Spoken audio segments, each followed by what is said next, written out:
Silsbee Tigers came into the 2015 season looking to bring home the school's first ever state championship. With a talented group of starters, a deep bench, and an experienced head coach, they had the look of a team that could do just that.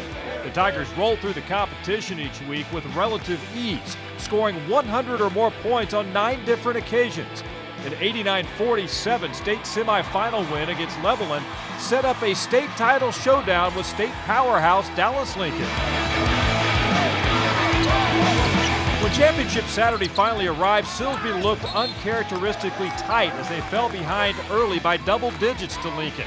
With an enthusiastic crowd behind them, they would climb back into the game with their trademark suffocating defense until midway through the third quarter when tragedy struck.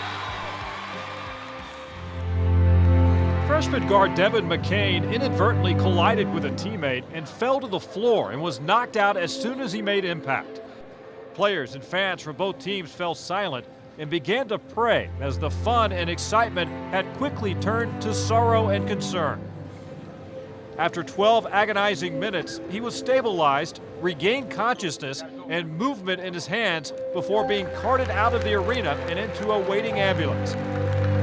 For both coaches, it was a situation that they had never experienced before and one that presented some unique challenges. Well, at the time when it happened, it was so traumatic and all the kids reacted to it. I mean, the first thing I can think of is to get my guys together and we prayed for him. We prayed for him, we prayed for his teammates, his family, mother, father, fans, everybody, because that situation like that's actually bigger than the game itself. I thought that they did an excellent job of doing what they did, considering everything as I thought those kids did an excellent job. The injury hit Michael McCain the hardest. As Devon's brother, he had to somehow put the tragedy aside and help the Tigers rally from a deficit that had grown to 18 points late in the third quarter. That's when Silsbee somehow managed to regroup and come all the way back. Good defense led to easy baskets, and when Michael McCain scored this layup, the game was tied at 67 with just 2 minutes to play. But the incredible surge of energy wasn't quite enough. With the Tigers playing for their fallen teammate, they came up just short as Lincoln managed to eke out a 75-72 win.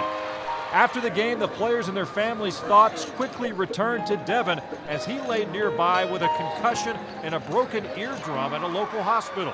For head coach Joe Sigler, the loss was heartbreaking, but he could not have been prouder of the way his team and the community responded. It was a good run.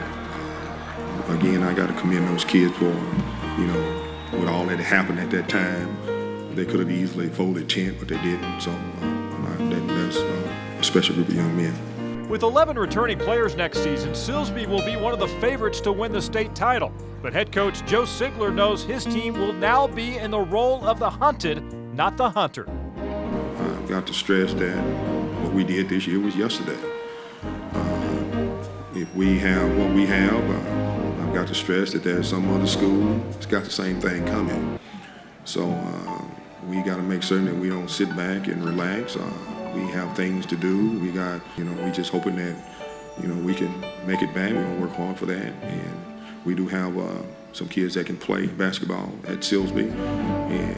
But again, it's going to be, we can't expect anything.